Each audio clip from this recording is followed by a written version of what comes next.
Every child deserves to face their fears with measured thinking, not just tears. She's planting seeds of strength in every mind. Paulette Harlem, leaving no child behind. When the storm clouds gather and you don't know what to do, take a deep breath, clear your mind, let the answer come to you. Walter's gonna be there in your present and your future too. So just stop and ask yourself, what would Walter do? What would Walter do? What would Walter do? Sorry. What would Walter do indeed? What would Walter do, Paulette? I wonder. He'd say, get the heck off a tiki-toki. I know what he'd say. I don't know. It might say, the social media ban is a good thing. It might say it's a terrible thing. No. No? I think I know Walter well enough what he'd say. He'd say, thank goodness. That's what Walter would say. Hello, everybody. Good morning, good evening, good afternoon, wherever you are in the world.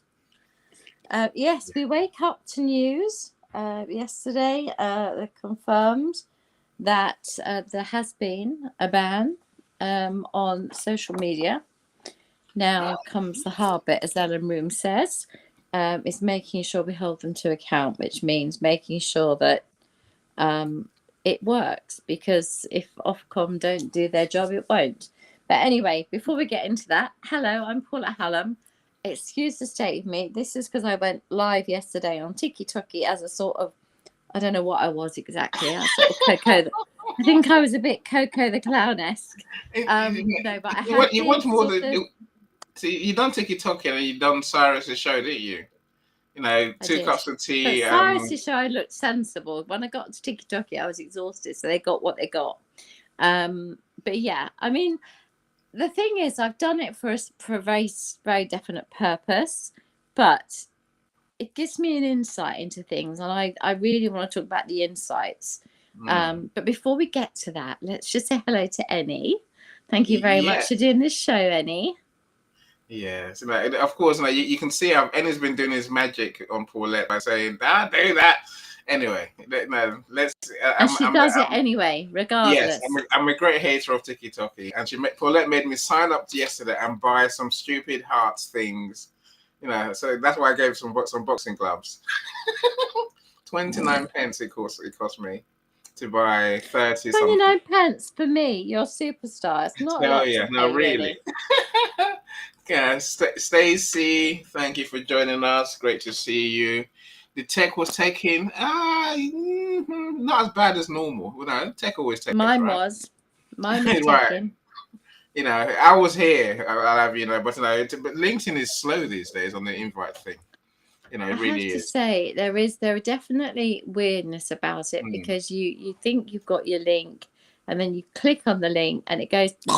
And out you go. I feel like I'm a tennis ball being tennis balled out every 5 minutes. But anyway, we're here. We're going to hang on tight, and we're going to get through the show. So we'll be fine. It'll be fun. So Yolanda's here as well. How are you doing, Yolanda? Yay! Hi. Yolanda, I'm saying nothing. Yolanda sent me a funny video this morning. Wow. Did she? Yeah. Wasn't me on TikTok. No, Yolanda. It was her. They were AI Yolanda. Then. AI Yolanda anyway. That's what I was saying. There's an AI version of Yolanda apparently. Yeah. But it's in keeping with her book that's coming out soon. Tomorrow is Yolanda's birthday. I'll have you know. Oh. Yeah. The big one, but the big one as well. So she's young. Big one like me, not as big as no. The big one, halfway through life. How's that one? So there's a big birthday in the middle. Number 4, yeah. No, it's actually 5. A 5. That's very close to me. Well, she's younger than most of us. According to Mac, who did some sort of scan of my face, I look about 45. Yeah, and I was like, okay, how much Mac product do you want me to buy? If they'd have said you look about 83, they wouldn't have said much, would they? Let's be honest. It's not true. You look young, so I don't know. At 65, But isn't it funny if you think about it? Hi, Chirito, lovely to see you. If you really think about it, though, they could say that to everybody. Take 10, the computer or AI or whatever it is really thinks you're one thing, and they think, take 10 years off and that'll make them feel so much better. And then you say, and when you use our products, you'll take another 10 years off, and you'll be like, oh my God, yeah, sign me up, you know. That's just social media being dishonest. Look, I think Oh some my people look God. older than they are. Some people look. Yeah. Who did I meet yesterday? I met Christy, the amazing Christy D. Williams, right? I just met her and I did on a Zoom call yesterday, and I sat there thinking, I don't know I can't place her in any age group. I just can't work out how old you might be. So she said, my son is 26. I'm like, wow, don't tell me you're 75. Really. I'm like, so some people look younger than they are. Some people look much older. Now, you look younger. I think it's nice. I think AI has a lot to answer for. I think there's a lot of fibbing going on in AI, but that's just my personal view. Well, you mean the pictures that people put up these days? Yes. Yes. There's a man on TikTok who you go to his very attractive, really gorgeous looking guy. It could be like Magic Mike for and that sort of looking. Big old beef chunk with all the beard and all very neatly tied and trimmed and everything. Very handsome man. And he says, let me have a look at your profile photo. Now you need more light. You need to be smiling more. You need to extend your neck. You need to show a little bit of décolleté. You need this, you need that. And it will take years off you, Oh, just send me I don't know, whatever it was. Picture. I think it was. No. This was like you were buying little rubbish things, except he wanted a unicorn or something, which is like 25 quid. And so I looked at how much it was, 25 quid. And I thought, well, I've got to come up on stage for you to like look at my picture and humiliate me. And then I give you 25 quid. So I went up on stage and he said, oh, I don't think I've received your gift yet. I said, you can get one. What did he say? You look geriatric. So he said, you look half dead. I don't do it unless I get the money. So I said, doesn't that say an awful lot about the world these days, really? I said, you should be able to walk into your shop and say to somebody, oh my goodness, you look this age or you look that age, or your picture is not as good as what you look like in real life or something. You could just say something nice and positive and not charge.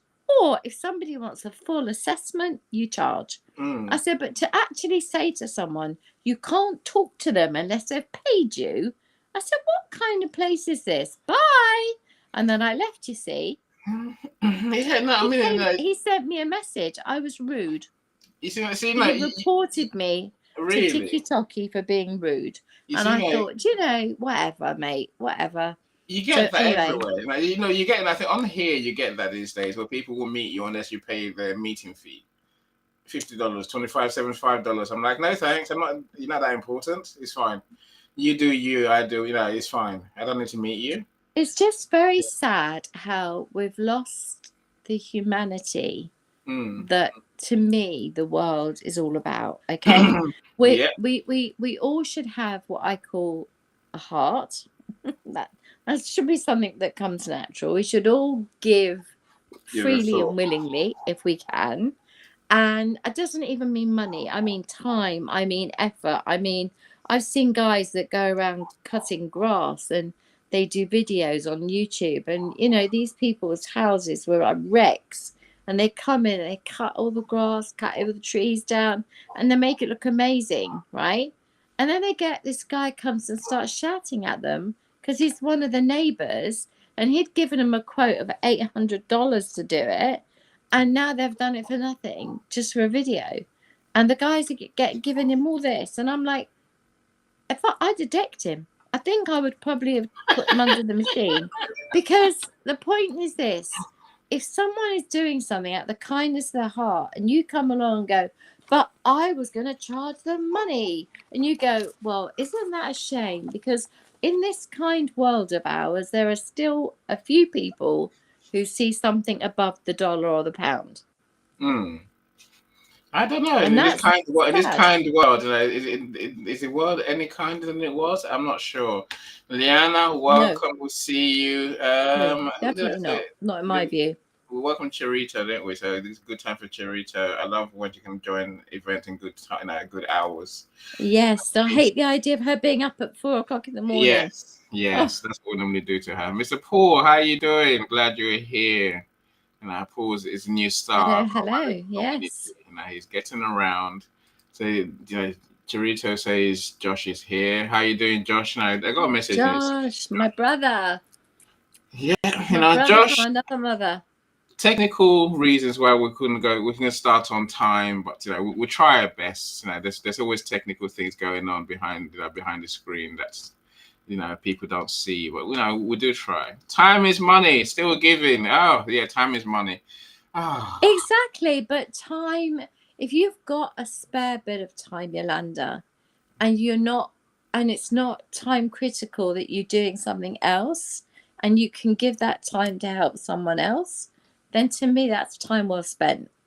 And that's my way of living. I live that way. I've always lived that way from when I was a child. And so I think that it's not about even being Christian. It's not about being religious. It's not about being this, that, or the other. You've either got a kind soul or you haven't.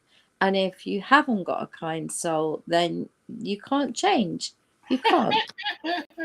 Look, as you're talking, look, I think there's places where you can give your time and it's of value. Yes, my problem is being able to give your time and it's of no value. Tiki-toki. Anyway, we'll come to that in good time. I come to it in good time. Yes, I come to it in good time. I've got lots of prep work done, so we'll say hello to a few people. Yeah, so I see you. I'm gonna call you later to plan tomorrow's room because we need to get the room for Let's Beat Toxic Relationships going and set it up today and do the invites and all that stuff. I'm glad you're here though. Welcome to Linda. Superstar's gonna be in. See you later. Yeah, Linda's in the room next later on with Lisa. Yes, Lisa's your metamorphosis. I have to have joy. I find joy in midlife, right? Yeah. And of course, there's Lisa we're talking about. She's here as well. Welcome, all of you. Look, if you want to join the studio, you're welcome to join us. The link is in the comments section. If you want to send the link, put it in the chat here. I'll do my best to see it. Yeah, but this is a big topic because I think this is a momentous time in our lives, really. We seem to be heading down. I think it is a very momentous moment, and I think we mustn't let it pass. I mean, I spoke to Ellen Room this morning. Ellen Room is the lady whose son Jules died, and she has never known why. There was no bullying, no reason for his death. She asked the police at the time to do fingerprints to make sure they could get into his phone. The television and the computer was all screaming at her, so she just pulled the plugs out while she tried to sort of sign out phone 999, do all the things she had to do. But she specifically asked the policeman to take her son's fingerprints so he could open the phone. And the guy said, the policeman, and I know she's going to go into a lot of detail, there's a whole documentary on it, but the policeman basically said, there's no point, they don't do anything with it, leave it. And it was so dismissive. It was just that, it's another teenage suicide death. That was it. And you're left there going, no, it's not. Now, if you've got a child who has been having all kinds of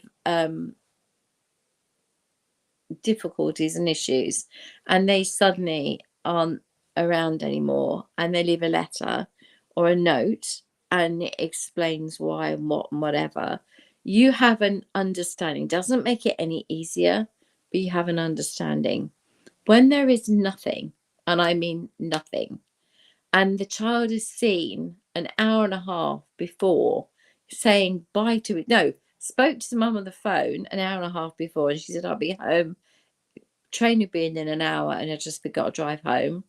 And he'd said goodbye to his best mate 2 or 3 doors down, Monty had been to his dinner at his house, and said, I'll see you later, Monty. He said, yeah, no problem, bye. And all on the Ring doorbell, very happy, jolly, laughing, had a great time at his mate's house. Then he went home, spoke to mum on the phone. She said, right, get yourself, have you done all your homework and everything, blah, blah, blah. Make sure you had a shower, everything else, and I'll see you when I get home. And in that time, that hour and a half, that's all it is unaccounted for. Something happened, and she doesn't know what. And she has every right to know what.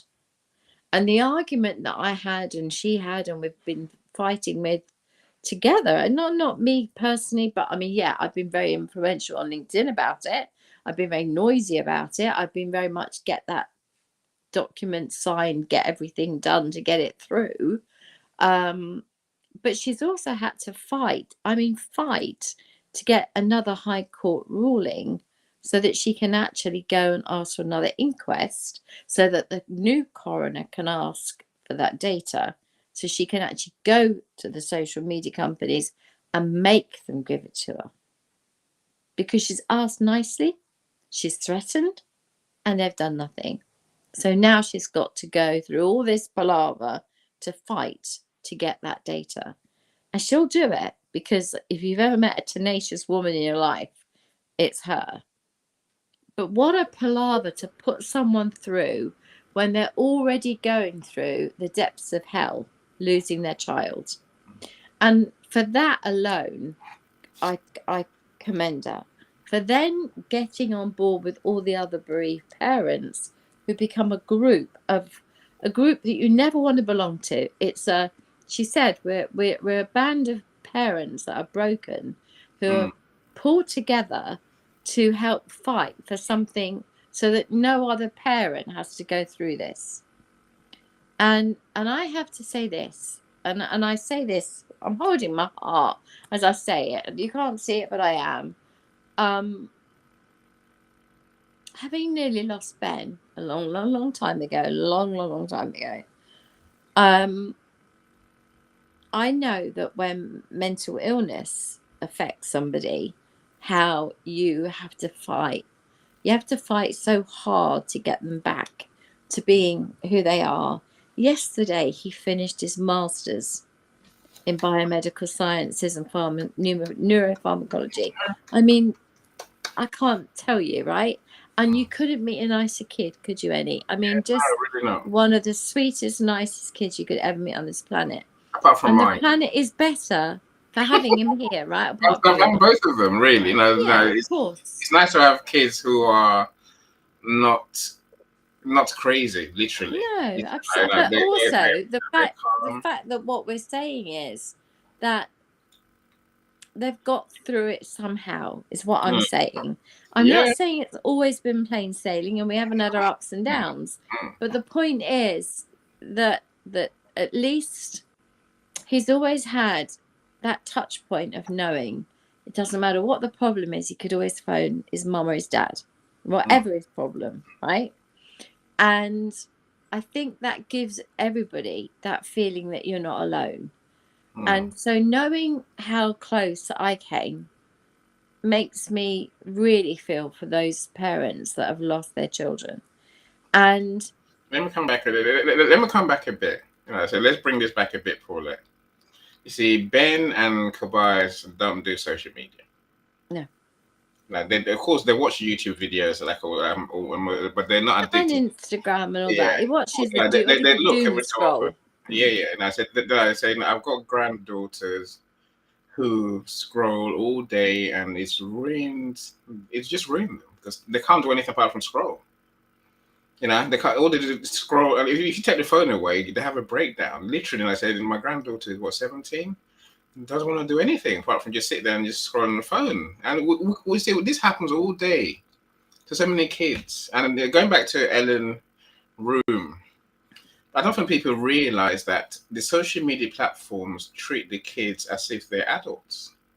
It's your account. It's your privacy we're protecting.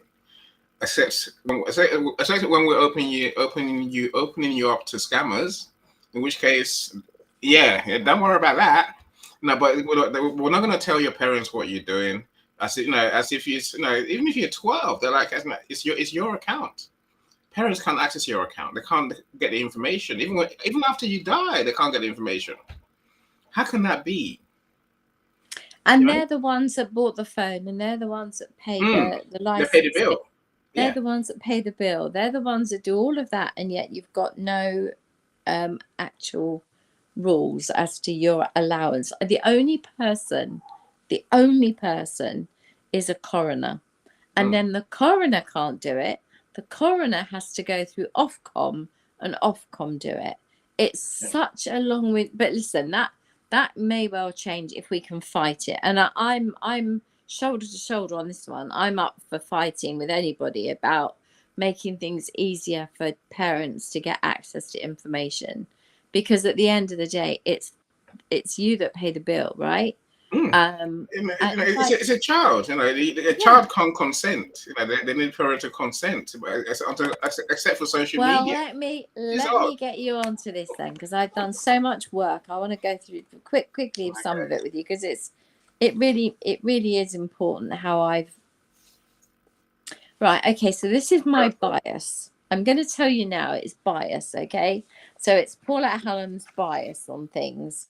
But this is how I see it. Okay.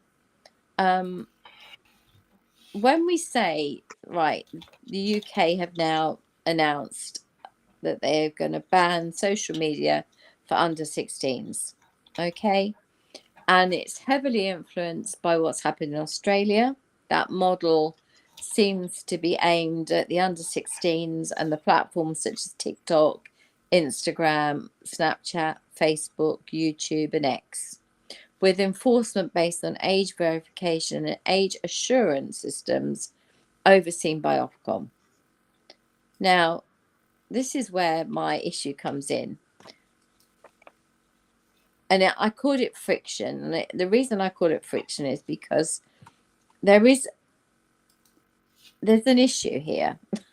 And we can't pretend there isn't an issue.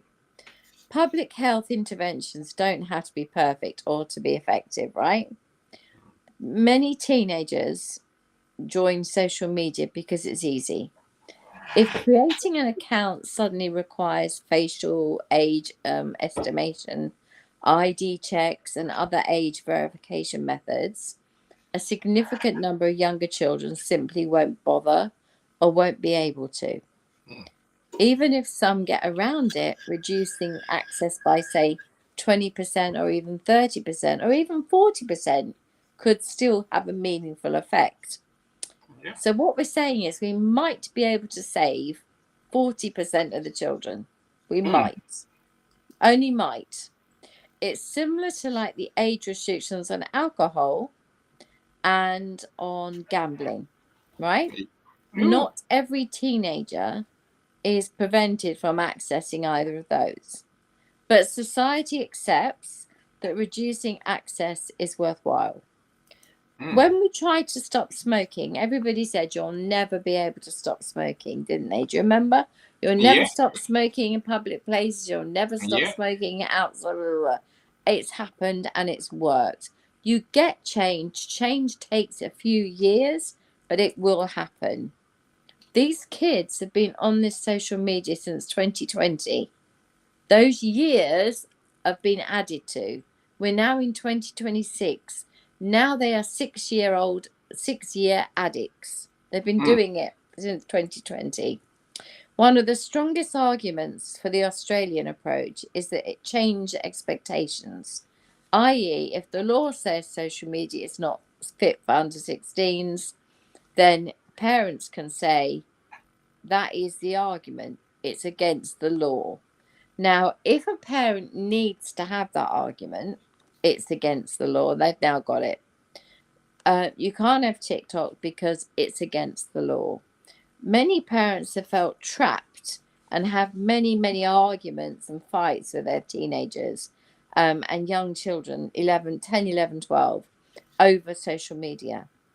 But at least by having the law there, it gives a boundary that says governments have said we've got to put this boundary in place and we have to say no more of it. Okay.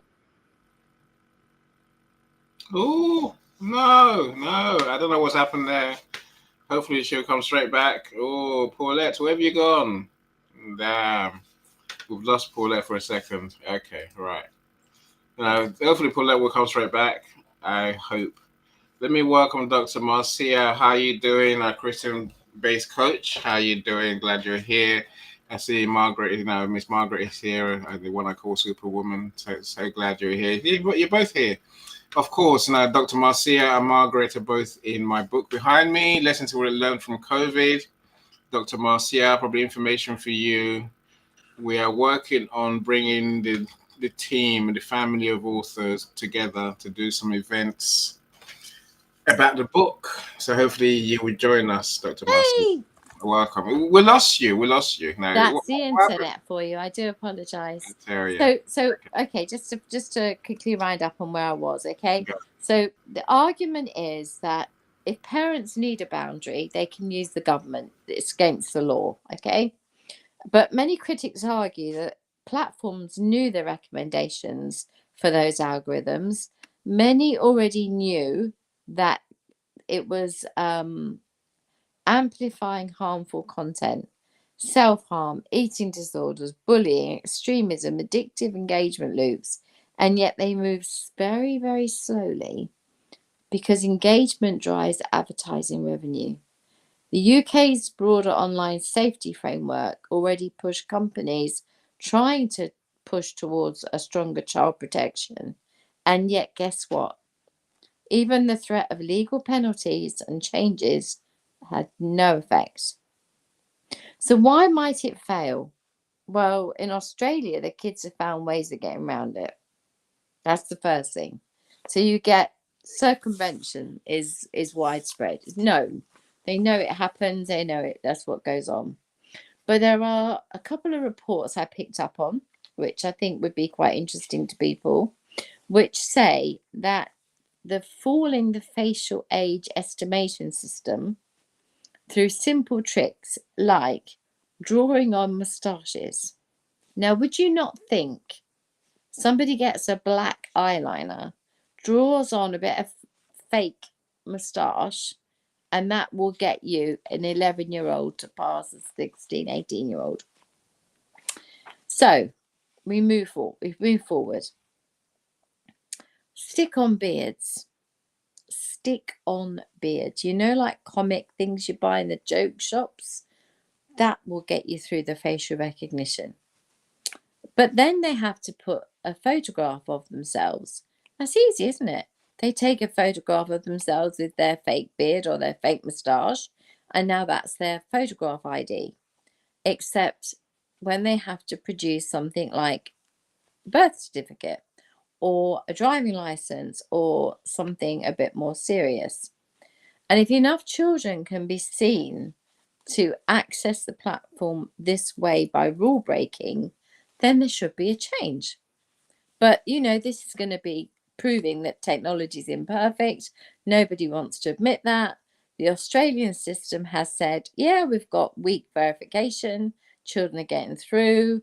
The strongest verification is adults telling the kids not to go on it.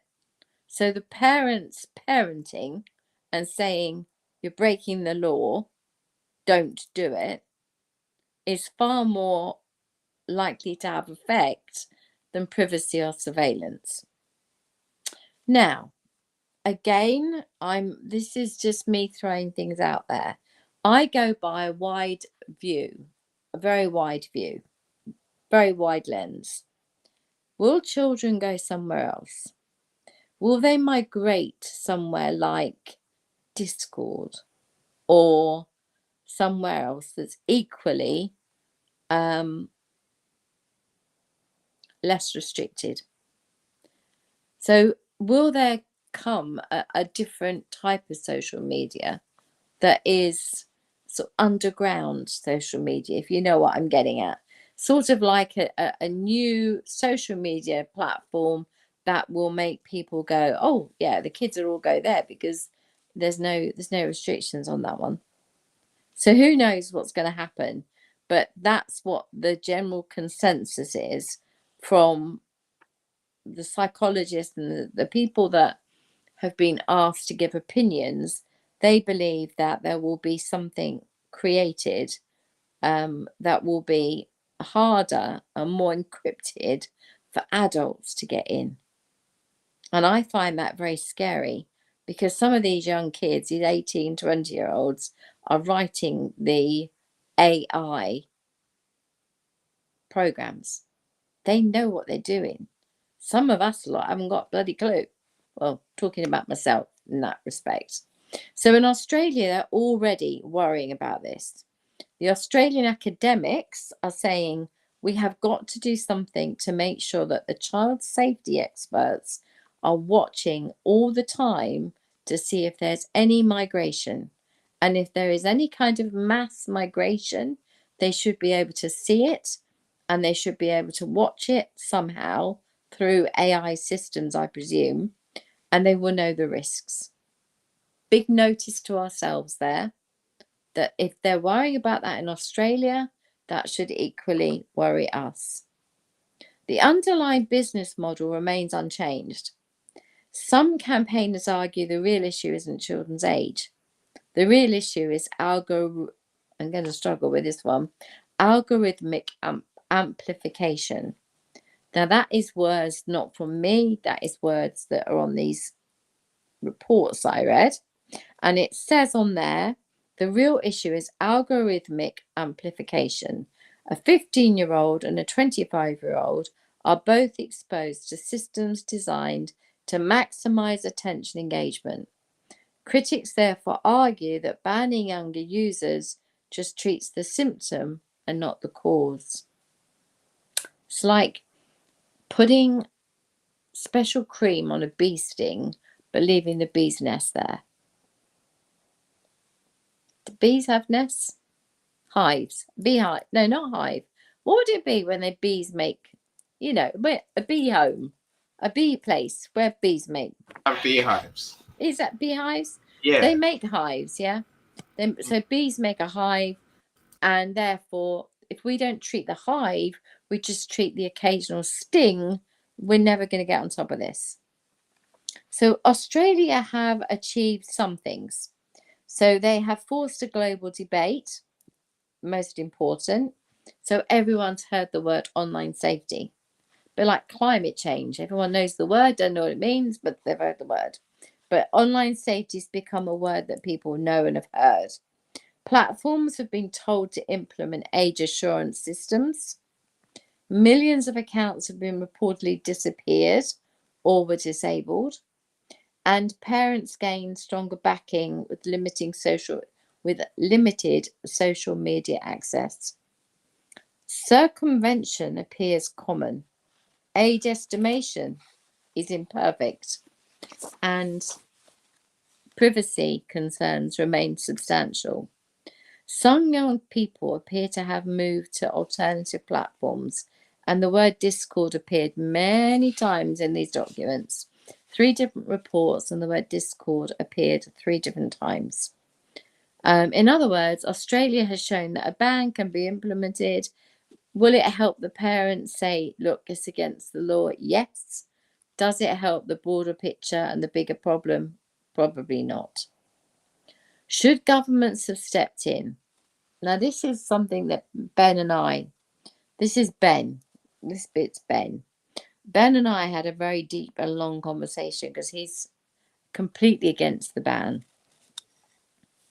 So this is Ben talking now. He says government should not have stepped in. It's not for them to do. The deeper question is, it's very straightforward, he says. Social media companies have had roughly 15 to 20 years to solve what they call the voluntary option. So they could have solved this for the last 15 to 20 years with all their technology and ability. So government stepping in is just like the last straw, the straw that broke the camel's back, as they say. It shouldn't need to be that way. If companies had better age controls, if companies had safer algorithms, if companies had stronger child protections and less addictive design, that's what he says, many of these criticisms and meaningful arguments about how it's been regulated would never have come about. Huge fines still hurt the profit of companies. Huge fines hurt the shareholders. The shareholders then scream and shout at the companies and they get their act together. He says the responsibility is the social media companies.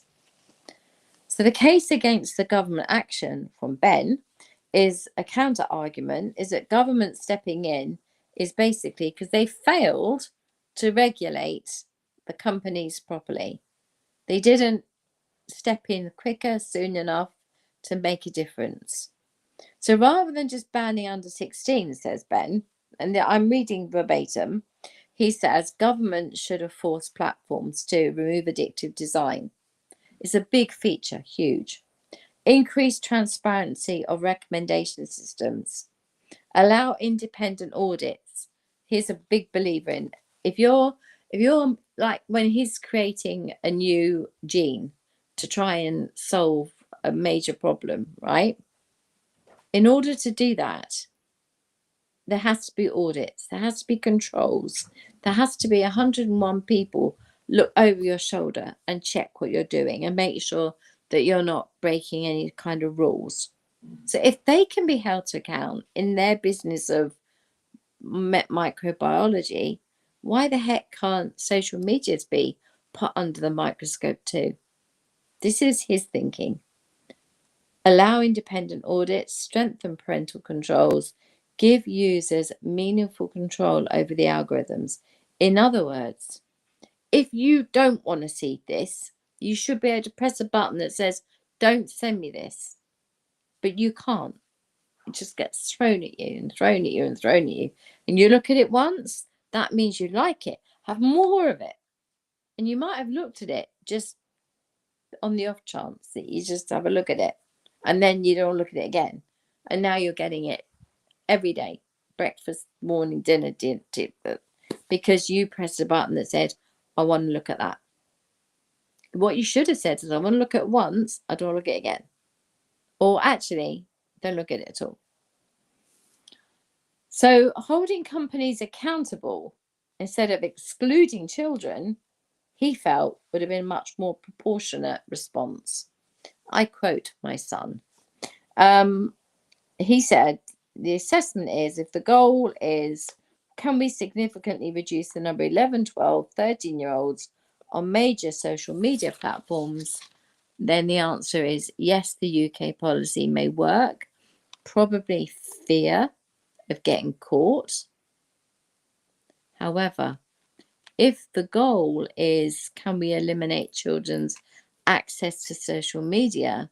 Almost certainly not.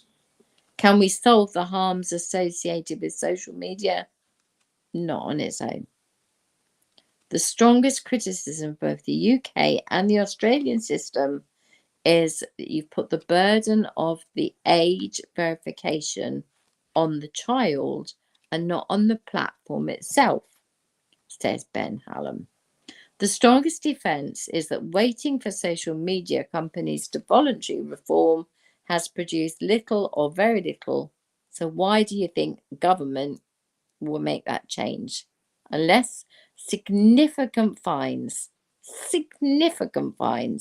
massive amounts of money are charged for these things happening. The real test won't be whether fewer under 16s have accounts. It'll be whether in 5 years from now, we can show measurable improvements in things like bullying. Where's my hand? Bullying, self-harm, exposure, anxiety, sleep, vulnerability, well-being of young people. And ultimately, will they be nicer children? Will they come out less misogynistic, less angry, maybe? This is one of those policies where the answer is likely to be, it will work in some ways and fail in others. The UK's newly announced system is probably a no-no. Now, I said all that because he wrote it all, and if he can be bothered to write it, then I have to read it. And I think that we have to say, you know, we need to have a younger person's understanding because it's important. But here's my issue. I am going to be 62 next month. I have been offered 3 marriage proposals. I've got probably out of 10,000 people that have followed me in 27 days, 10,000 people have followed me on TikTok, on my experiment, okay? I went there looking for samples. I went there looking to try and get stuff for children in care and care leavers. That's my purpose for being there. I don't have the funds to keep buying stuff to give, but I wanted to see if I could get the stuff that would make the parcels up to give. So I had to make myself vulnerable and available. That meant put my face up there. That's all I did, put my face up. Oh, you look so lovely. You look so gorgeous. You look so young, beautiful, wonderful. What a load of toffee, right? I don't look any of the things that they're all accusing me of. I hasten to add, it just suits them to say this toffee because it means that you are somehow attractive to them. And then they're asking, are you married? And I said, yes, I'm married. Are you a lesbian? No, I'm not a lesbian. I'm married. I have 1 son. It says in my bio, I'm married. I have 1 son. It says in my bio that I'm an author. It says in my bio that you can buy my books on Amazon. On TikTok, you have to say that you get the books from the rainforest. That's what I have to say. But people are asking about them. So who knows? I've seen a little spike. Only a little, but there's a little spike. But that might be nothing to do with that. It might be here. Who knows? I think it's probably a little spike. Maybe we sold 20 books or something extra. But it's a lot of work for 20 books. But I'm not doing it for the books at the moment. I'm doing it for the wider me, getting my name out there, and also obviously getting all the products that I can use, and you will see given to charity at Christmas. Just 1 second, Charles. Can I borrow you a sec? So anyway, give me some water, darling. So what I wanted to say is this, and this is like a family thing. I have caused chaos in this house with TikTok. Chaos. I'm on there for 5 and 10 minutes at a time. I'm doing loads of videos. I'm saying lots of reviews, this kind of stuff. They're not getting to see Paulette Hallam. They don't know my real me, the real heart, because I don't really get that much time to talk to them. Not like properly. I've been doing like half an hour here, there, and half an hour there. And I will tell them a little bit about my background, a little bit about what I do, about the charities that I work for, stuff like that. And then you get, would you like $100,000 and a truck from Dolly Parton? Charles says, oh, I love the truck. I said, don't be silly. So I said, that would be very nice, but I'm assuming that I'm going to have to send you a little bit of money to sort of cover the shipment and everything, am I? And she said, well, yeah, I said, yeah, I thought I might. No, thanks. Would you like 5? There's another person. Would you like 5,000 on Cash App? Would you like 3,000 on Cash App? 2,000, 100 on Cash App? I swear to you, I must have 50 Dolly Partons. I must have 20 Keanu Reeves. I must have trying to think of the various names. Superman. I've got oh my goodness, I can't think now. But every celebrity you could imagine, I've got. Youngblood, the singer Youngblood, he allegedly is the real thing, he tells me. Come on to Telegram, he said. Meet me on Telegram. I said, no, I don't do Telegram. Yes, I can talk to you privately on Telegram. No, I'm fine here, thanks. Come to WhatsApp. One lady said to me, I love what you're doing for charity and for the children. It's amazing. I'm a bag manufacturer. I make bags. I would make you a set of bags, which would be like a bit like the Russian dolls. Hold all little bag, little bag. Then she said she would fill each bag with Labubus, purses, toys, cuddly toys, all kinds of stuff that she had in her showcase that was just a picture. She said, I said, that sounds amazing. For $60, that would be amazing. I'm thinking there's 20 or 30 presents, gifts there. I'm thinking that's amazing. Sent her the $60 as agreed. Then she said, now we have to go to WhatsApp. I said, well, no, why can't I complete the transaction here? She said, you can't. We have to go to WhatsApp. So I said, why? She said, because I can't talk to you about what I'm doing, all the extra stuff, because obviously TikTok will get grumps because I'm giving you like $200 worth and you're only paying $60. I said, okay, fine. I think I understand. So I said, I will deal with it the way I can. I'll come to WhatsApp. Went to WhatsApp. WhatsApp said, yep, great. We're ready to ship it. There's a slight problem because of the extra weight, because of all the bigger parcels, because of all the bags, all the extras I've put in. It's going to cost a bit more for shipping. And there's also tax to pay, which I should have told you and I forgot. And I thought, well, that makes a bit of sense. You would have to pay some sort of tax on it. And I'm thinking, yeah, you'd have to pay some kind of shipping. I'm thinking as sensibly as I can. She says $35 for tax and £35 for shipping. And it will be with FedEx. So, okay, fine. I sent the money. Because I'm thinking, look, I've still got probably 20 or 30 presents for $120. That's putting them at about $5-6 each, and they're really good quality, really nice stuff that I've seen in the pictures. I'm looking forward to seeing them. Seen the videos, it looks really good. Anyway, then I get a message that comes through. Oh, I'm at FedEx. No, before then. Unfortunately, the tax is more. It's another $45. So I said to Charles, what do I do? So I just said, look, forget it. Just send my money back because it's at this point, there's no point.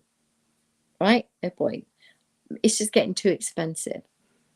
If you'd have told me this was the price at the beginning, I wouldn't have done it. So just return the money. So she said, no. It's too late for that. It's already at the shipping depot. So I spoke to PayPal. PayPal said, yeah, you can get your money back providing you didn't do friends and family. Because if you did friends and family, then there's no comeback. I said, I did do friends and family because she told me to do friends and family because otherwise she gets extra charges. Yeah, they do that for a reason. By doing friends and family, that means, guess what? That there's no comeback. TikTok saying, not my problem. So I said, so she's got my money, I've got no products, and there's nothing anyone can do. No. So I got onto TikTok. TikTok said, you shouldn't have gone off. As soon as you left TikTok, not my problem. So now I'm left with a dilemma. They will take her down, or take her sites down because they can see that it's dodgy. She came to the live yesterday. She was in the room yesterday. I looked through all the people that were there and she was there as bag set lady. She was there. Talk about audacity. I've given the information to some, gosh, no, God knows only who. Didn't give them any more information, but everything I've just told you, to some organization within TikTok that is like, they say they're crime hunters and they go after fraudsters because they're sick of it, because they've both been defrauded, the two guys. And so they just said, give me the details, tell me how you did it, tell me what happened, and then we'll have a look. And I told them, they were like, oh God, that's like, you fell for the easiest trick in the book. And I was like, it feels quite sad right now, because I've got to sell 100 books to make that money. And someone's just stolen it. And that's not right. That's not fair. And they were like, no, it's not. And we'll try and get it back for you. I said, okay, fine. What else can I do? So you get people offering you money that isn't real. And I'm talking about 100,000 as high as so far. I've got, oh no, that's not true. A lady today's a great one. Not great as in great. It's not great at all. But let me tell you, because you would like that. I'll turn the sound down 1 minute. Turn the sound down because there are conflicting sounds. But I must tell you this because you will be shocked, because I certainly was. I was like, did I just read that right? Surely I didn't read that right. I did read it right. So this is what she told me. I'm going to read it verbatim so you can see it. And that way you'll know that I always am as honest and truthful as you know I am. But I just can't believe the reality of what we're talking about. And when Annie and I talk and he's like, get off that bloody site. I don't make him wrong. I don't make him wrong. I'm here for a purpose, nothing else. But boy, have I been surprised. I mean, so surprised by what was said. So today, this lady called Cynthia, she's dying. She's had a kidney problem. Then she had a replacement kidney and it hasn't worked. And she's got 300,000 euros in the bank. She's got nobody to leave the money to. She's got no husband he died in a car accident. She's got no children. She has no family, and she would very much like to give it to a good cause. And she's heard what I'm doing and thinks it's a wonderful idea, and she would very much like to give it to me. And I haven't responded. Now, I could be walking away from 300,000, but do you believe that? I don't. Not now. Not after what I've been through. Somebody could knock on the door with a wallet full of a suitcase full of cash, and I'd be like lifting it up to see if it's paper underneath. I don't trust a soul after this. This has been the biggest eye opener that I could ever have had, because the people that I talk to on LinkedIn, we use the word authenticity all the time, and I know we don't like that word, but it is true. We come with our hearts, we come with our minds open, and we do our best, and we try as hard as we can to be honest and give the whole picture. And yet over there, it's like this is the sane place, and that's the insane place. This is the place where you come to do sensible business. And over there, crikey only knows what we're going to be doing. And yeah, I'm working with a few really good brands. MAC, the makeup brand, said they wanted me to be their older lady. Cheeky buggers. But anyway, I'm going to be that older lady face. I could have some product, and they sent me like, I think it's about £400 of product, right? Now I won't use it. I'll put it in a bag, because that can go to someone who will really appreciate it. Really appreciate it. Because I've told you, I couldn't afford a mascara. It was eat or mascara. So I never had mascara. So to be able to give somebody a little parcel of MAC products, they're going to be like, blimey, Santa does exist. Care leavers will have nothing. Care leavers this year are going to be surprised massively by me and what I'll be able to give them. But I've also been scammed, physically scammed. Our money taken out of our bank, scammed. Was it my fault for doing friends and family? Yeah. Did I know any different? No. Am I naive? Maybe. I don't know. But what I will tell you is it's made me really, I mean, I don't often admit this, right? But I cried. I absolutely sobbed my eyes out. I hate being taken for a mug. And I was really, really upset about it. And a couple of people said, do a GoFundMe and then you can use that GoFundMe money. And I was like, no, no, no. No, this is my problem, my fault, my mistake. I'm getting upset now. Because you feel so vulnerable. When someone scams you, it's personal, right?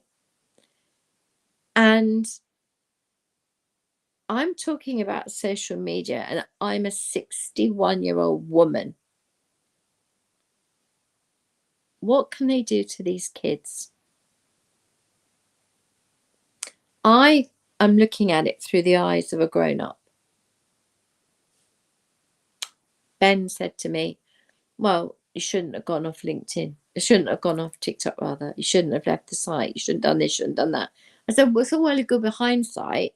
If I hadn't told you the whole story in one go, you probably wouldn't have even known. If I hadn't have told you about the friends and family, he said, no, I didn't know about that. I'll admit I didn't know. I never paid anyone with PayPal, so I wouldn't know.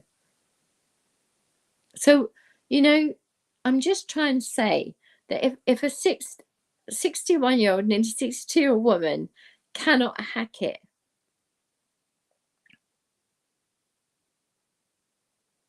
then the damage that they can do to kids is unbelievable. So what am I asking of you guys is to really think about what I've said. Think about why I went there. I went there to collect samples to give to kids. I didn't go there to get scammed. I got scammed. I am not equipped at 60 years old to hack it. I get men shouting at me, don't you love me anymore? Why don't you contact me? I sent them a thumbs up because they sent me a hello. And I went, thumbs up because you got emoji, yeah? That means I've engaged, right? That's all I have to do. If you don't engage, you get into trouble. So you engage. Now I've engaged, I'm getting told off for, why do you never respond to me? I'm looking for you every day. You're the woman of my dreams. You're like, go away. I gave you a thumbs up. That didn't say, come to bed with me, did it? No, it didn't say, I'm going to divorce my husband because you in the picture, mister, look like my ideal man. Because what's to say you in the pictures even who you say you are? Because 9 times out of 10 it isn't. And when I talk about authenticity, why is it that we have to come on to a platform as Ed Sheeran? Why do we have to come on to a platform as Prince William? Why do we have to come on to a platform as anything but ourselves? I don't understand it. I don't get it. If your name is Fred Blogs, be Fred Blogs. You don't, or if you want to be funny, you could be, I don't know, Freddie Blogs. I don't know, Freddie Blogshot. I don't know. Call yourself what you like, but your name should be in there. Not your references H1275432 or has 984761. It's just all crazy. You're hiding behind something. Otherwise, why can't you be yourself? Why can't you be your name? Why can't you be your picture? Surely that's who you should be. Somebody said to me, are you against gays? And I said, no, on the contrary, I'm actually LGBTQA plus friendly. Absolutely. 100%. They were like, oh, that's amazing. Are you a lesbian? I said, no, I'm not a lesbian. Are you sure? Why? Well, because you're very friendly and most lesbians are really friendly. Well, it's very nice of you to say so, but no, I'm not a lesbian. Have you ever, please, goodbye. Block. Me and that block button have become such good friends. I can't tell you. I think I've blocked 1 or 2 people on LinkedIn. That's it. In 2.5, 3 years. On there, I reckon I could have double the number of people I've got. Number of people I've blocked. I bet I've blocked 3,000-4,000 people because of the rudeness, the shows your tits comments. I don't know, just weird stuff. Weird. Oh, somebody wanted a picture of my feet. Somebody asked me if I've ever sucked toe. I have had some. I just go block, block, block, block. And what's to say they don't come back the next day as someone else? I wouldn't know.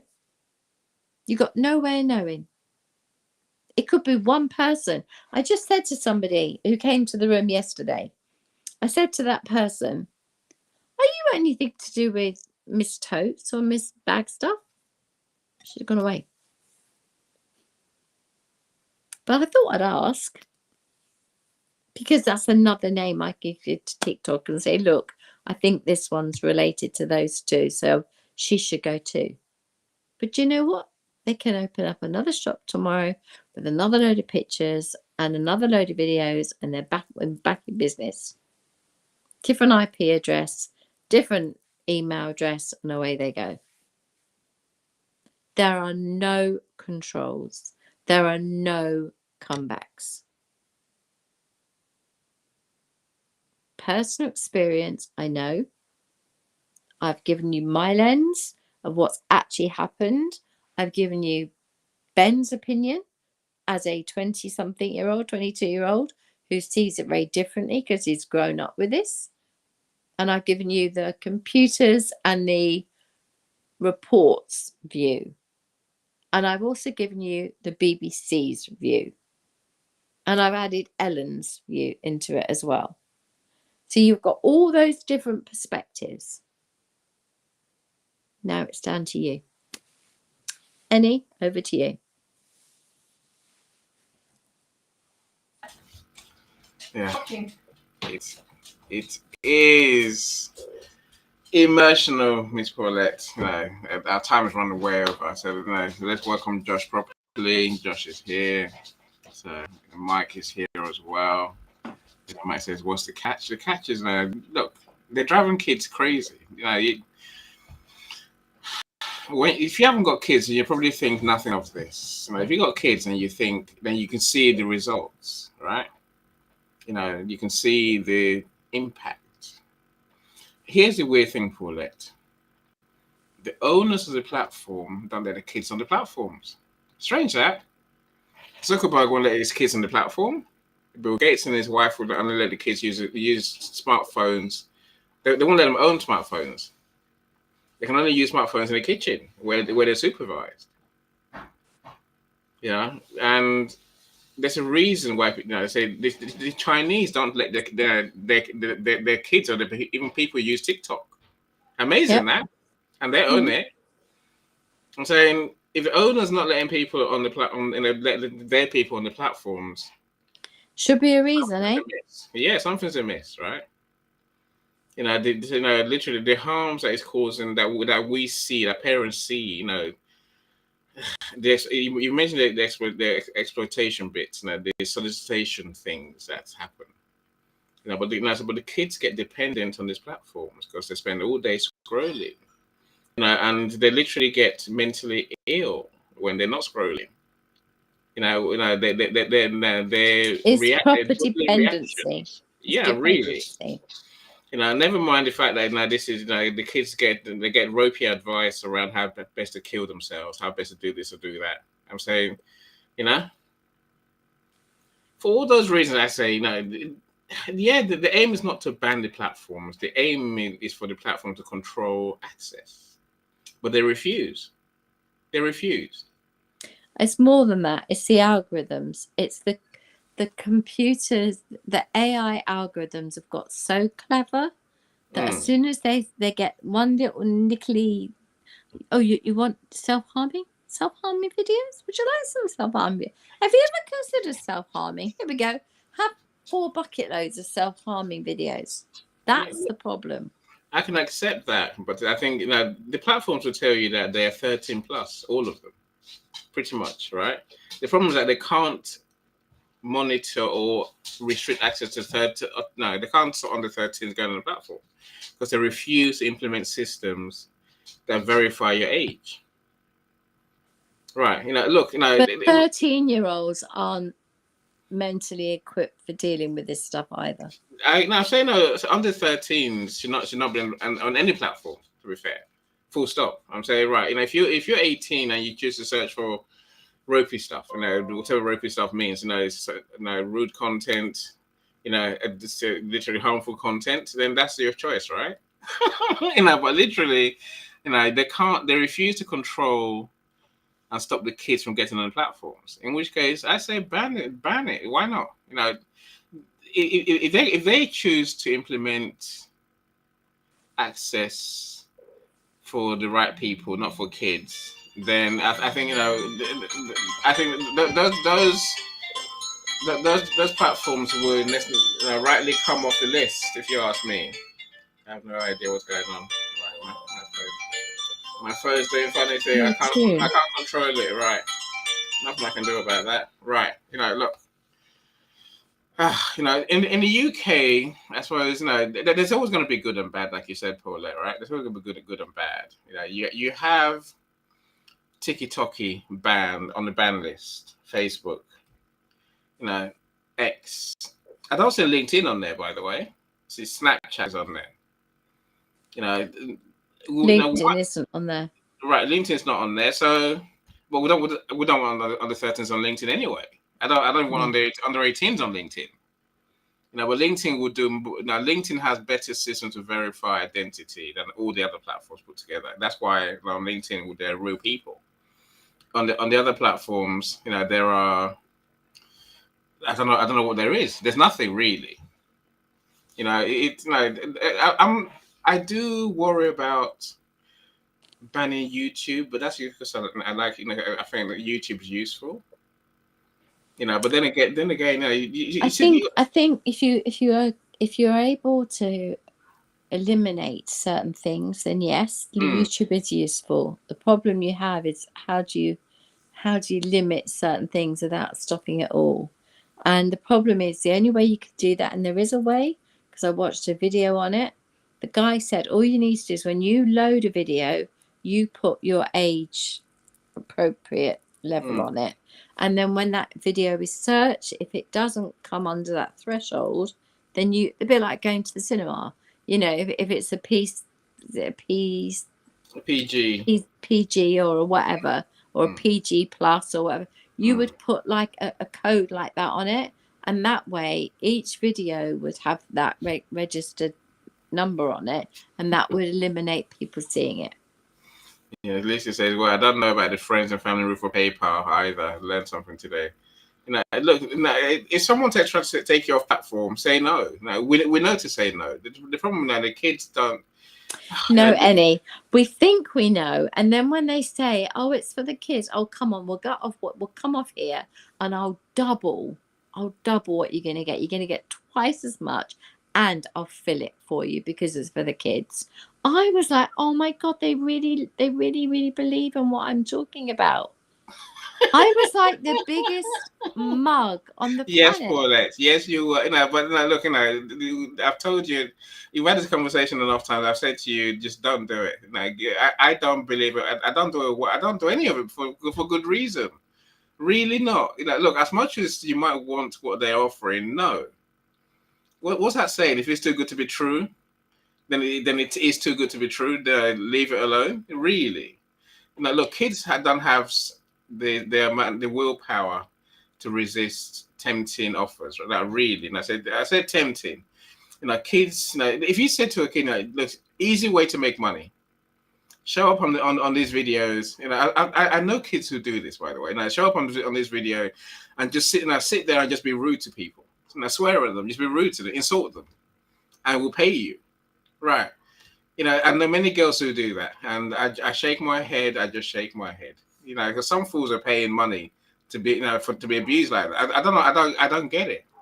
Kids are I was asked if I've ever done any And I was like, what? And they were like, would you be interested? And I was like, no.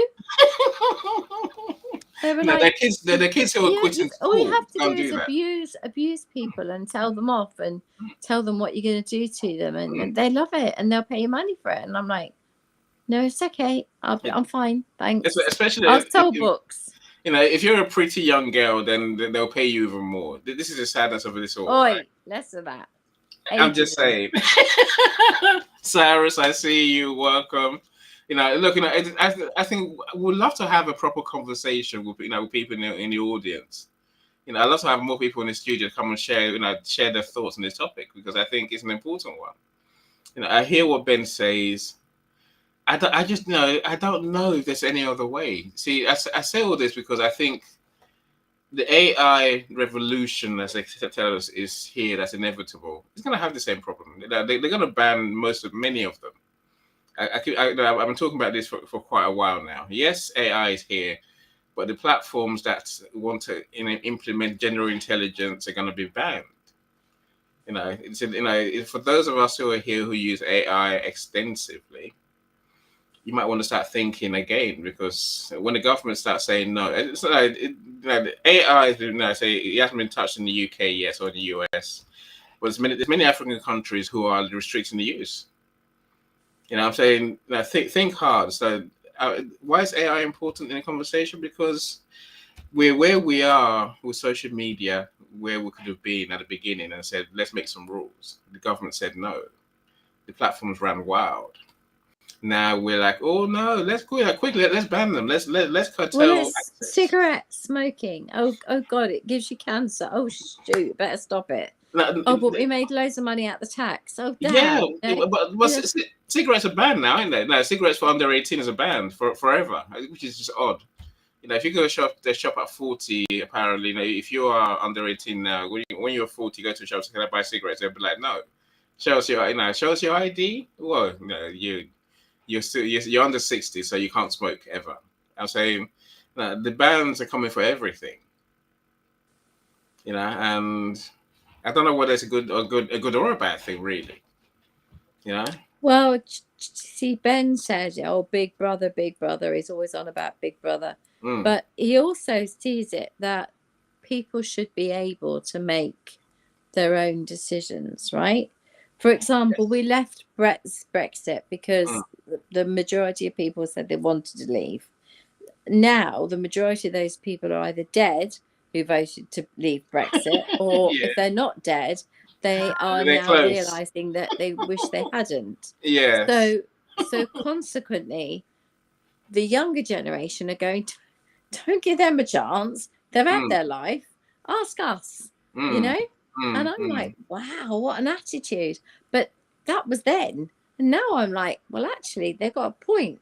They're the ones that are going to be living in this world that we're going to have departed. So surely they need to have a bigger say in what's going on. No, it doesn't work like that, Paul. I love Mike's questions. Mike says, and another challenge is, what point do we assign agency? You know, to what age do we say kids have a right to decide? Look, we have consent ages in every country, unless I'm deeply mistaken. Well, in most countries, especially Western countries, right? 18, you're still a kid. In the US, from 21, there's still restrictions on you, right? In this country, 18, you're free to do as you wish. At 18, you have agency to do anything. Yeah, of course, apart from the wrong things. I'm saying, you know, well, now smoking is now a debatable one. You know, is this government becoming too big brother-ish, as Ben says? Or do we need to protect people from technology? This is what it comes down to, really. I don't know what the answer is. You know, I don't know. So listen, I just wanted to say, just finally, I am collecting samples. I am doing the work. I'm doing like maybe 6-7 hours a day of work. I'm only live for half an hour or 45 minutes a day. But the rest of the time, I'm reviewing product, doing videos, having to do, in order to get these samples, I have to do the work. All right. But that is the cost of me Mm. having stuff for these care leavers and the children in care. I am prepared to do that out of my own, but to steal money out of the pot that we had for children in care from selling all those books has broken me. That was when I went into like, I went starting on a rampage, and Charles was like, whoa, whoa, whoa. And Yeah, calm down a bit. Calm yeah, down. I was, oh no, I was like, I went from being a screamy, angry, wild cat to a crying little puppy in the corner. And then he was like, okay, I know it hurts, but let's see what we can do about it. And when we phoned the bank said, it's PayPal's responsibility. We phoned PayPal said, it's your responsibility. And then you go around this loop. And in the end, you just have to sit back and go, okay, we have to suck that up. And so over the course of the next couple of months, we will top the pot back up again ourselves, and we go on. And you know what? It hurts. I'm not going to lie, it hurts. But it doesn't hurt. It doesn't hurt as in, oh, we've lost $200. What hurts is that these are the people that, and they're that manipulative, they're that good at it, that they said to me, come with me, I'll show you, I'll give you more, I'll double it, I'll chuck, you want Labubu's? I've got Labubu's, whatever you want. Labubu's. Who wants Labubu's? I don't know what they are, let alone. Labubu's are little cuddly toy things. Kids love them apparently. And they were like, you know, they sucked me in like I was some sort of, you know, they literally pulled me in. And if they can do that to me, what can they do to kids? And that's all I will say on the matter. I just think that we need to protect the young from people like that. I agree. Until the platforms grow up and decide that they're going to do what's right. Responsibilities. Yes. Having responsibility. Exactly, you know, and there's so many different tech these days. Now, Josh says, thank you for your support for what is happening to so many children. You know, so I say, you know, even the schools are banning devices during school time, right? Yeah. I'm saying I don't know whether the ban is the only way. It seems to be, right? And for sharing your experiences with these issues, and I love you all. You know, thank you. Just Josh. one final point. Charles has got a little part-time job he's doing, probably to pay for my shopping. But what he's doing is he's watching an AI bot teach maths to children. So a kid has a problem, doesn't know how to solve it. Instead of getting lost in the lesson, it can go to the AI and ask AI to review it and help them with it. The AI does it, and providing it is good enough, or is the wording is right, or it's explained enough, you do nothing. If you're not happy with the explanation, you jump in, or you might have to say, no, go this route, try this, whatever. But every time Charles corrects something and does something, the AI has learnt. So the next time that problem comes up, the AI will answer it correctly. So eventually the AI will take over the need to have a Charles. Yeah. You know, and gradually the AI is getting quicker and smarter and learning by using experts to teach them. Now, do I think that's wrong? No, because if a child's stuck in a class, right, and this will help them, great. But there's a are but. going to eventually be taught by AI machines? Yes. Are we? I mean, look, you know, again, I said just now the schools are banning smartphones during school time. But my son's school sets homework to be done on devices.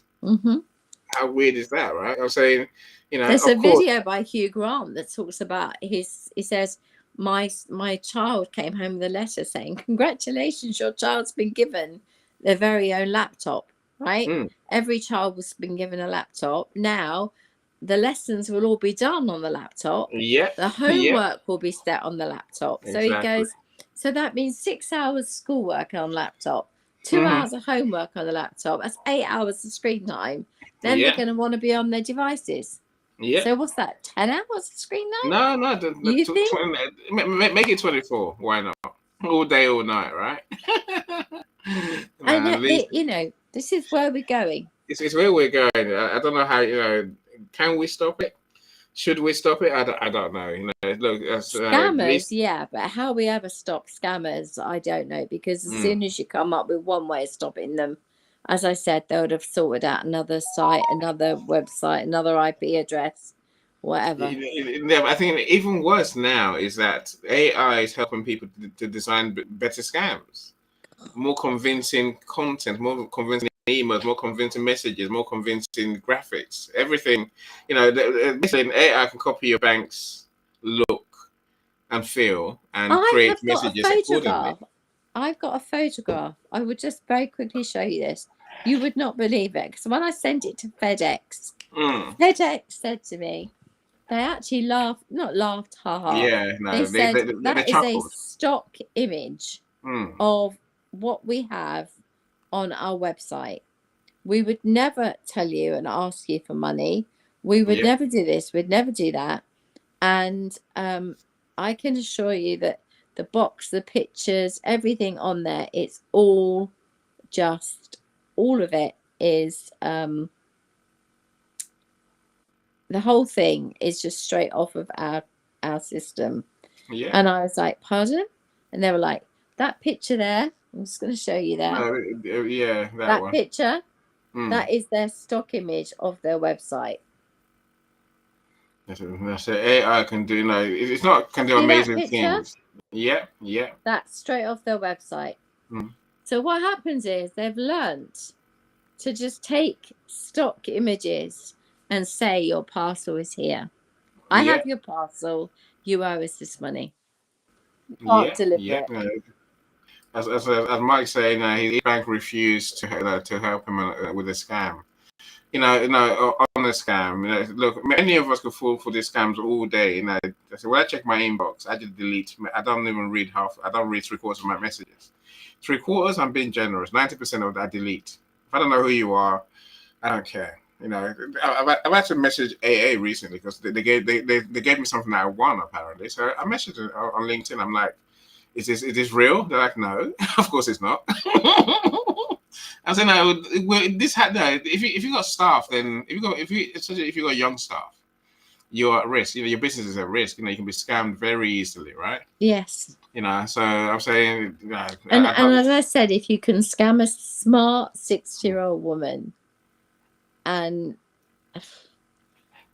as soon as you said yes to the friends and family, you just, that was it. Yeah, you know, don't go off platform with anyone. Whatever it is, however much I promise you. How you doing, Felipe? You know, really, don't be doing. Let's say, I'm sure as Mike will tell you, as Paulette's telling you. You know, the institutions will say you made a choice. It's your choice to give money, so friends and family, to someone, and no, there's no refund. There's no, you know, and it's too easy to scam people online these days. You know, that's the point. And kids fall for it all the time. You know, Mike say, and don't then feel like they owe money, and then they owe money to the person who they scammed, and then because they owed the money, they need a picture of your breasts, or because like that guy asked me for, you know, I said, I beg your pardon, and he said, can I please have a look at your breasts? I said, no. Of course not. No, you can't. I said, who are you? And he said, I just want to have a look. What's wrong? I just want to have a look. I said, go away, and blocked him. And now everyone, I'm like Mrs. Block Button, you know? Yeah. It's hard. I just tell you now, it's hard. So you know, so many things you can chalk up to learning experiences. I agree. Teachable moments to others, and that's why we share, right? I'm talking about it and trying. I feel like I've come to a therapy session. I haven't. I've come to open my heart, as I always do. But the truth of the matter is, if I've told you one thing that you've learned, is the PayPal thing, friends and family, you are walking away from your money instantly. Yeah, don't do it. if they take you off the site that you're buying off. If you're buying off a website, you're buying off a website. That can be a fraudulent website. You don't know what you're buying from. I was buying from a FedEx website.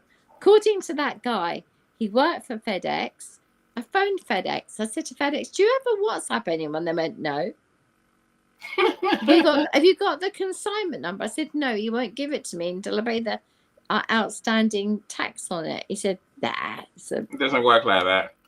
Show me what you've got. And I sent it. He just sort of went, he went like this. He did like his face on, because it was on video. He did that sort of like emoji face. Another one.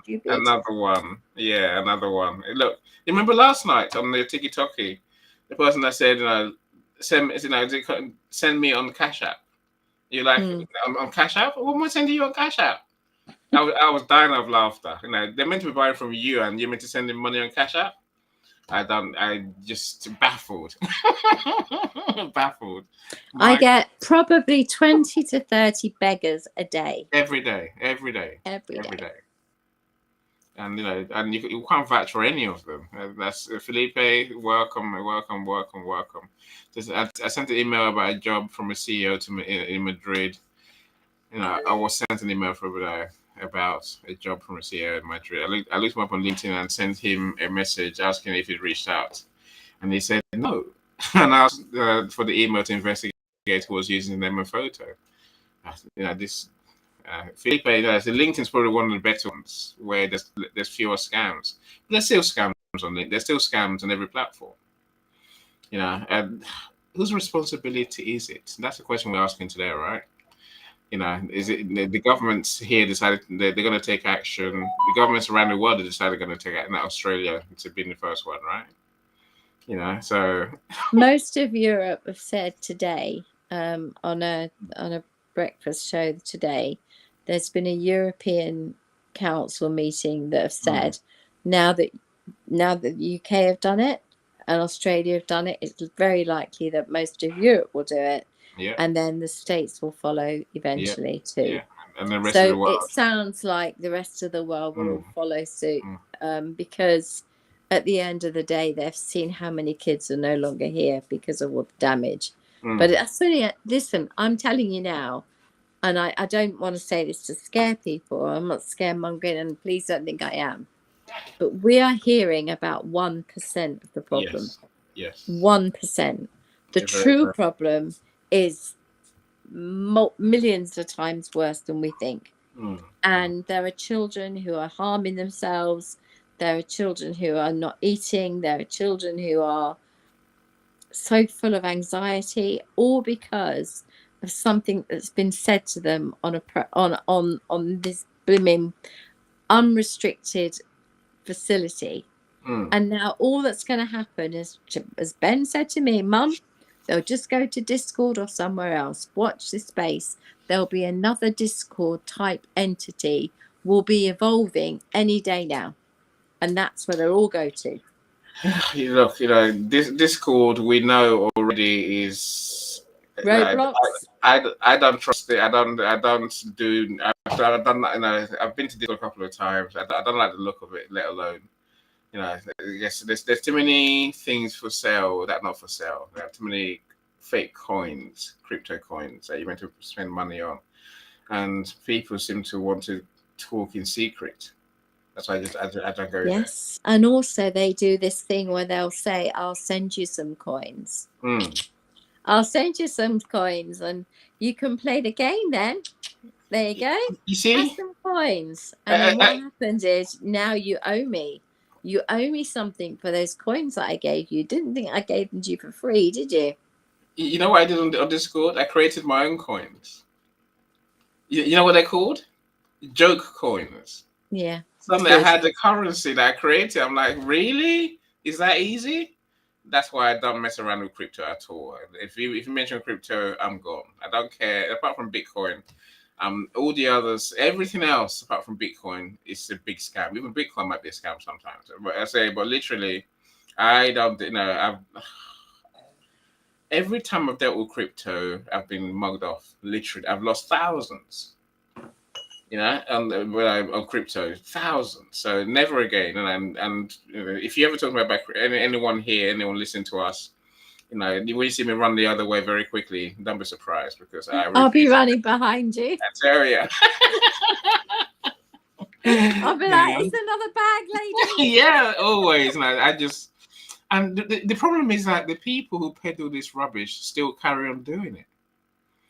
You know, I told you the TikTok took them down when I told them to, and this woman turned up yesterday.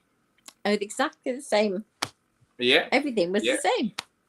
Just slightly different names, slightly different profile, but you know, same. You know, some of these people I thought were my friends, Paulette, and after you mugged off once, like you say, you know, fool me once, well done you, you know, really, no, well done you, more foolish me, right? Fool me twice, damn, I'm gonna be beside myself with annoyance because that's my fault. So the friends who are involved in scams, and they don't even bat an eyelid. They literally just get back on their horse again tomorrow.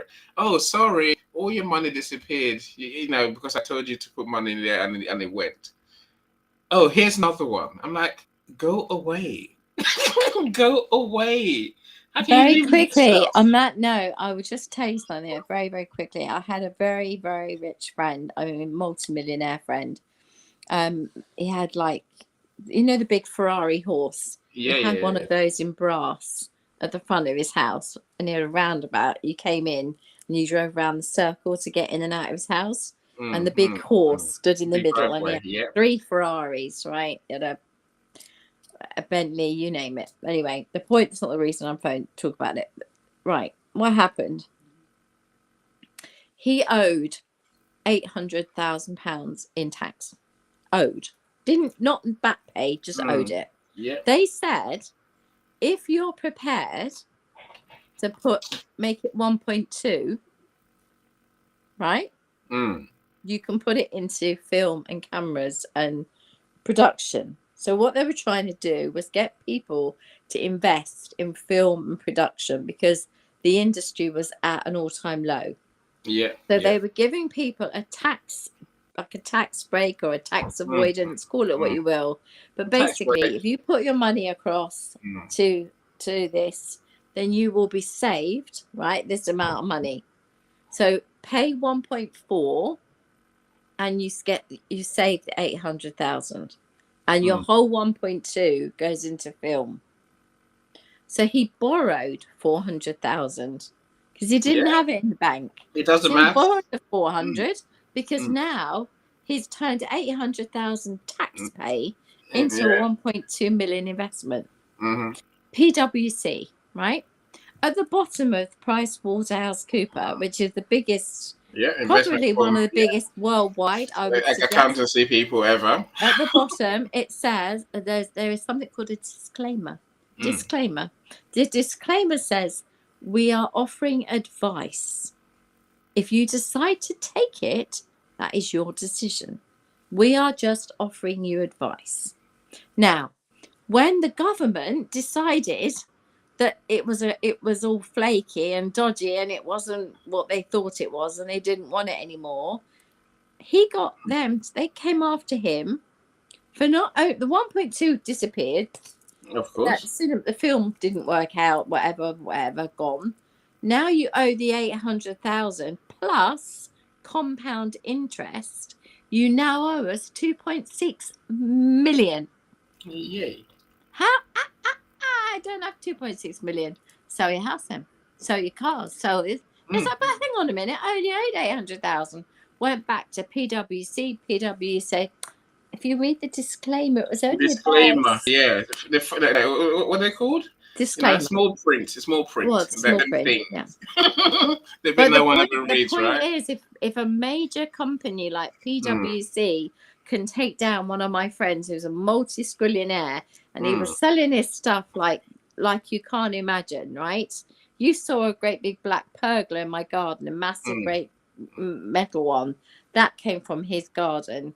My big kitchen, you know, the big barbecue kitchen, that came from his garden. Wow. He was literally paying me back because I paid for his car.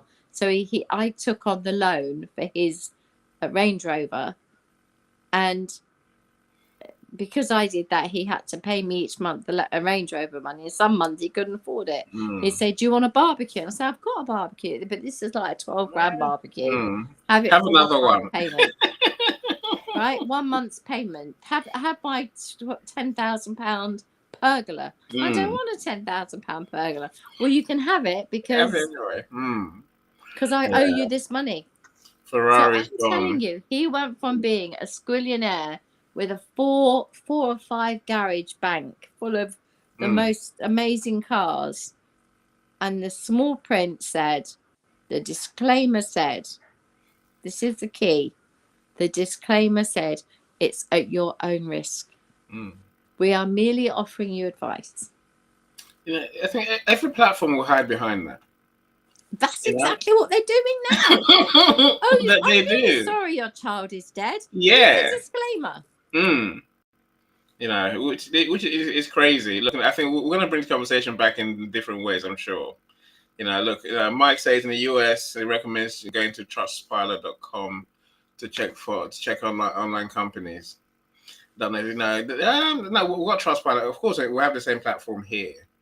I've never used it like that. Of course, I think we rely more on reviews. Yeah. To make our choice. Which is why I'm sitting there doing bloody hours of them. If you ever get bored, go and watch Paulette on TikTok. It's a bad joke. Really. I can't hide it. I never had so much laugh last night as I have last night, Paulette. Listen to you in the background. Mike says many crypto scams are pump and dump. Exactly that. That's where they exit liquidity. It really is that. You put your money in. When it comes to get your money back out, suddenly it's a problem. Then you have to wait. You have to apply. Once that's happening, you ain't getting your money out. It's never going to happen. They disappear. They get taken to court by some random government somewhere, and you never know what happens next. I can give you many examples, right? Mike said there's tons of scams on LinkedIn. Yeah, well, the scam hubs. Yeah, no, there's scams. There's scams on LinkedIn. Of course there are. I say again, if it's too good wherever to be there true, are people, there will be scams. Wherever there are people, there will be bad people. Wherever there are people, there will be evil people. But at the end of the day, we have to believe, and I say this with my heart, we have to believe that the majority of people are decent and good. And if they weren't, then we wouldn't survive as a race. The majority of people are good. We agree. Look, don't think me as Paulette I'm being scammed on LinkedIn. I don't remember going back a bit, Paulette. You know who I'm talking about. Right, it starts with B and starts and involves websites and all, and we've both been scammed by people on LinkedIn. It's not so. I agree with you entirely. Be more choosy. The guy that made my website, that one. That one. The invisible website. Yeah, the one now for $2.5 grand. That one. That one. The friend of ours, Felipe, I think probably end on your point here, my friend. Just listen to your gut. No, trust. I can't say on this. Trust, but verify. I agree entirely, my friend. Inspect what you expect. That's the only way we can protect ourselves. That's that poetry, that is, right? It really is. You have to check to make sure. People will tell you they got scammed on LinkedIn many days of the week. Some people are just they're choosing what's too good to be true. Number one, that's one way. The other way is that many people they expect more than they were being offered. That's not a scam. That's you not doing your research to find out exactly what you're buying. A scam is where everything's fake. If you pay for a service and you don't get what you want, I don't think that's necessarily a scam. And is it a scam? It could. I can see how you can see it as such, but no. So the main ones I've seen is people paying for Y, and then getting maybe Y minus, and then say it's a scam. No, literally, you went cheap. That is called theft, and if we call it anything else, we're idiots. The fact of the matter is, we both got we just met a thief. The thief stole from us, Mm, and we just have to live with that. And one day, yeah, that thief will get his comeuppance, and yeah, that is yeah, the only thing that keeps me going. Is yeah. knowing that at some point, what goes around comes around. If I put nothing but positivity out there, I expect to get nothing but positivity back. And when I get hit It's a good smack way in to the leave it. face, I'm Yeah, like shocked. you know, And that's why it threw me. And I got it's a good point upset. to. I think that's a good way to leave it. Really, if you put positivity out there, then 9 out of 10 times you get decent people dealing with you as well. So and the last point I'll make is, luckily on LinkedIn, the scammers always run off once they get found out. Not this one. She was back in our room yesterday, wasn't Really? she? Well, on TikTok or on LinkedIn? No, tiki-toki. Right, I said, but on LinkedIn, scammers always disappear. They run. Oh, yeah. Once they're Yeah. rumbled, They only I have one say, go. Yeah. yeah, no, literally, once they're They go rumbled, quiet. make noise. Now, they close their account and go. Maybe LinkedIn blocks them. I don't know what happens. But on LinkedIn, you can't scam people more than one. Once people know you're a scammer, you're done. It's like a networking group. If you scam your networking group in real life, don't go back, because everyone knows you're a scammer. You're never going to get business out of them. So leave. That's how it works. Paulette, I gotta go. I gotta take my son to his jiu-jitsu very quickly. Okay, take care. But thanks, everybody. I got my what if at 6:30. I'm afraid I've got 46 reviews to do, so I won't be coming. I'll send you the link anyway, like I always do. All right, you take care, my friend. Take care. Bye, everybody. Thank you. Take care, everyone. Bye bye.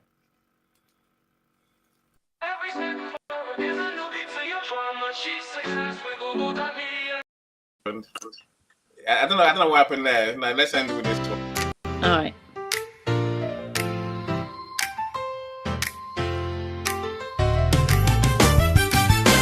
She retrained her heart to heal the young, turned her passion into purpose, work begun. Co-author of a movement, not-for-profits game, teaching kids that self-belief can ease the pain. Every child deserves to face their fears with measured thinking, not just tears. She's planting